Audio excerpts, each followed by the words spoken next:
আত্মসম্মান থাকাটা ভীষণই দরকার। সকাল থেকে ঘুম থেকে উঠে সংসারে কাচা ধোয়া রান্নাবান্না সবটাই একাতে বুদ্ধি করে থাকি। রাধে রাধে বন্ধুরা, তোমরা সবাই কেমন আছো? সকাল সকাল এই যে ঘর থেকে তোমাদের সাথে ব্লগটা স্টার্ট করছি। আই হোপ তোমাদের ব্লগটি ভালো লাগবে, পুরো ভিডিওর সাথে থেকে অনুরোধ রইল। আরে হ্যাঁ, এই যে সকাল সকাল উঠে পড়েছি। আর সকাল সকাল বলতে অনেকটা বেলা করেই উঠেছি আজকে, যেহেতু মেয়ের স্কুল পড়া এখনও শুরু হয়নি। ওই আজকে ঘুম থেকে উঠেছি 8টা 5-এ। তো হাজব্যান্ড ফোন করেছিল, তখন ঘুমটা ভেঙেছে। আর যেহেতু ভয়েস দিচ্ছে অনেক রাত করে, ভিডিও এডিট করছে অনেক রাত করে, তো তার জন্যই হচ্ছে অনেক রাত হয়ে যাচ্ছে ঘুমোতে হতে। ওই 12টা 12:30 1টাও বেজে যাচ্ছে। তো ওর জন্যই ঘুম থেকে উঠতেও লেট হচ্ছে।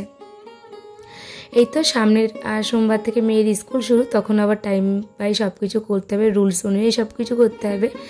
যাই হোক, এই যে বকবক করতে করতে অনেকটা কাজ সেরে নিয়েছি, যেমন জানলা টানলা খুলে নিয়েছি। তারপর হচ্ছে এই ঘরে বিছানাটা গুছিয়ে নিয়েছি। এই ঘরে বিছানা তো ঘুমানো হয় না, কিন্তু ওই যে ওই ঘরে আমরা সবসময় টিভিটা ওই ঘরে বসেই দেখি, বড় ঘরে বসে। আর ঘুমানোটা আমরা এই ছোটো ঘরটার মধ্যে করি। আর বড় ঘরটায় আমাদের যত টিভি দেখা, খাওয়া দাওয়া সব বড় ঘরে বসেই করা হয়। তো ওই জন্য ওই বিছনাটায় সারাদিন আমাদের থাকা হয়। তো ওই জন্য বিছনার বালিশ খাতাগুলো একটু গুছিয়ে চাদরটা ঝেড়ে নিলাম। আর সাথে হচ্ছে এই যে ঘরটা আমি ঝাড় দিয়ে নিয়েছি। তারপরে সবার ফার্স্টে আমি এই যে ঠাকুর ঘরটা মুছে নিচ্ছি।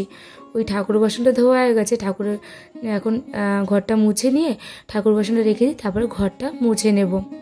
আর কিছু জামা প্যান্ট ভিজিয়েছি, ওগুলিকেও কাচবো। তাই ভাবলাম যে একেবারে হচ্ছে স্নান টান সেরে তারপরে রান্নাবান্না সেরে কাচবো। তারপরে ভাবলাম না, তাহলে জামা প্যান্টগুলো শুকোতে চায় না বিকেলের মধ্যে, রোদ্দুর আছে, গরম আছে, কিন্তু ওই যে উঠোনের মধ্যে তো গাছ ভর্তি, তো ছাওয়া থাকে হালকা।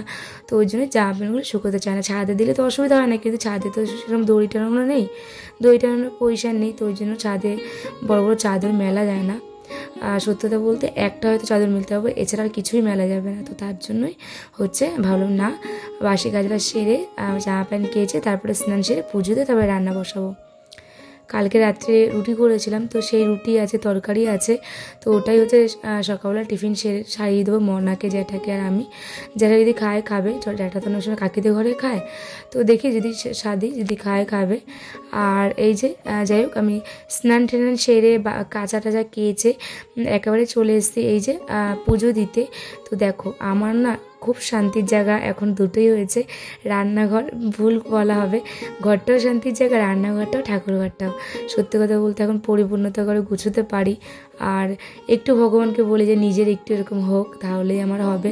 মানে আমার হাজব্যান্ড নিজে করবে, এরকম একটু ছোট্ট একটু হলেই আমার হবে। আমি কোনোদিন ঠাকুরের কাছে কোনোদিন বেশি চাইনি যে আমাকে এইটা দাও সেইটা দাও, ওই একটু মাথা গোজার একটা ঠাঁই করে দিক, তাহলেই হবে। যাই হোক, অনেক বকবক তোমাদের সাথে করে ফেললাম। আর এদিকে আমার প্রায় পুজোটা শেষ হয়ে এসছে। তো যাই হোক, আমার ঠাকুরঘরটা কেমন হয়েছে প্লিজ তোমরা কমেন্ট করে জানিও। আর হ্যাঁ, একটা টুনি লাইট তো লাগিয়েছি হোয়াইট কালারটা, কিন্তু ব্লু কালারটা এখনও লাগানো হয়নি। তো ওটাও এবারে মানে আমার শ্বশুরবাড়ি থেকে ঘুরে আসি, তারপরে হচ্ছে ওটাও লাগিয়ে দেবো। তো আমরা হচ্ছে কালকে হচ্ছে মার বাড়ি যাবো। তো ওইখানে তোমাদেরকে বললামই শনিবার হচ্ছে শীতলা পুজো হচ্ছে, তো ওই জন্য যাবো। রোববার আবার চলে আসবো। তো যাই হোক, একদিনের জন্য যাচ্ছি, সামনের সপ্তাহে আবার যেতে হবে। ওই যে চৈত্র মাসে বেরিয়ে এসেছি, তো মেয়ের স্কুলের জন্য চৈত্র মাসে বেরিয়ে আসতে হয়েছে। ওই জন্য চৈত্র মাসের লাস্ট রাত্রিটা ওইখানে কাটাবো। পয়লা বৈশাখের দিনে বাড়ি চলে আসবো আবার বিকেলের দিকটায়।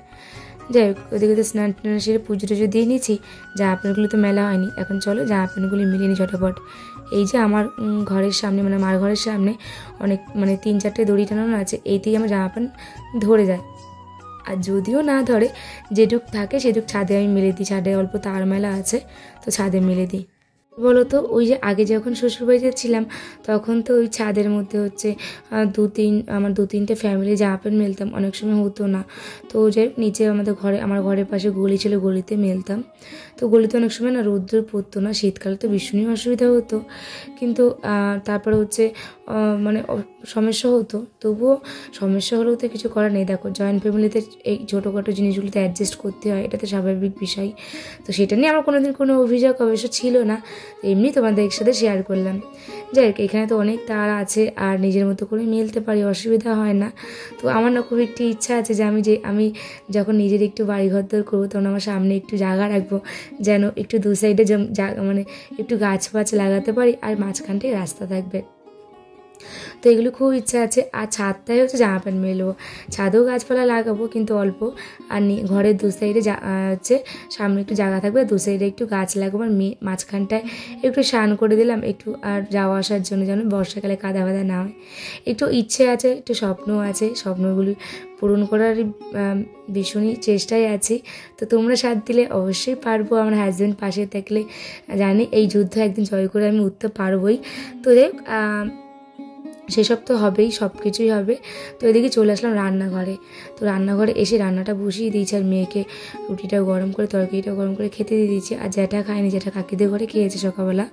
তো এদিকে কালকে আমি সেই ফুটি নিয়ে এসেছিলাম, তো ফুটিটা তো খাওয়া হচ্ছে না, তো কেটেছি, মনাকে দিলাম একটু। মনাই কাটতে বলেছিলো, তো মনার টেস্টটা খুব একটা ভালো লাগছে না, কেননা ফুটি তো সবসময় মিষ্টি হয় না, তো তার জন্য খেতে চাইছিল না। তো লাস্টে আমি বললাম না, আমি দাঁড়িয়ে খেয়ে নিই। আমি ফুটিটা খুব ভালোই খাই, তো বালির যে ফুটিটা হয় সেটা আমি বেশি একটু ভালো খাই, কিন্তু বালি ফুটিটা আমি নিইনি, কেননা বলছিল এই ফুটিটা নাও, এটা তোমার বেশি মিষ্টি হয় বালি ফুটির থেকে।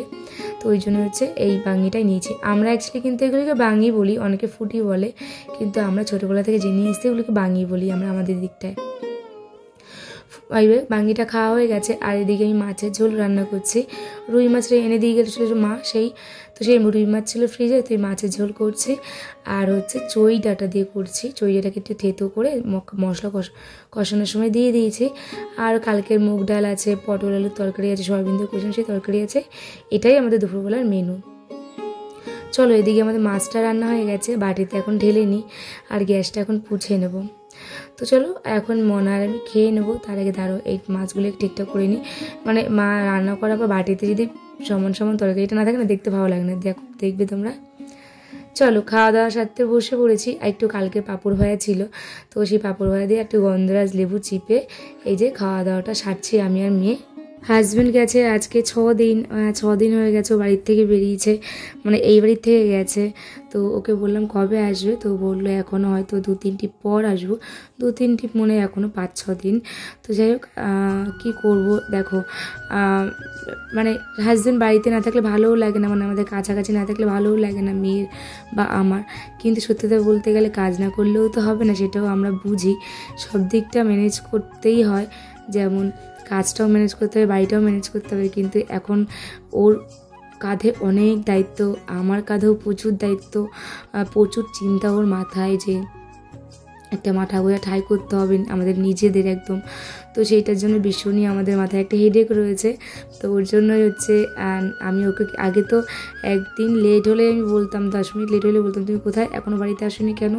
কিন্তু এখন না ওকে আর আমি কিছু বলতে পারি না, কেননা জানি যে ওকে বলাটা এখন আমার বৃথা হবে, মানে অযথা একটা হয়তো মনও কষাকষি হতে পারে।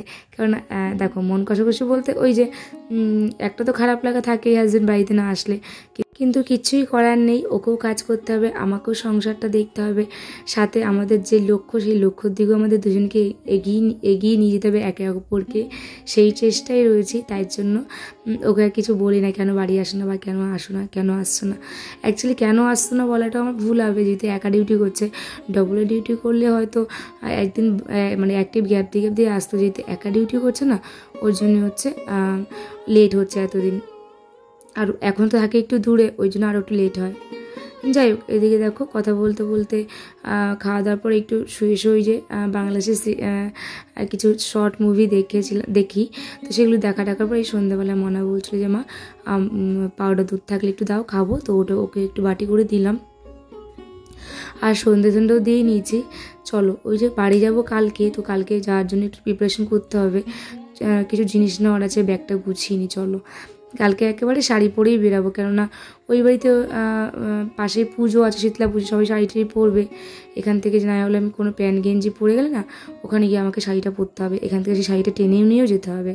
তো ভালো নয়, একেবারে শাড়ি পরে চলে যাই, আসার সময় হচ্ছে প্যান্ট গেঞ্জি পরে চলে আসবো, ট্রাউজার আর হচ্ছে গেঞ্জি পরে চলে আসবো।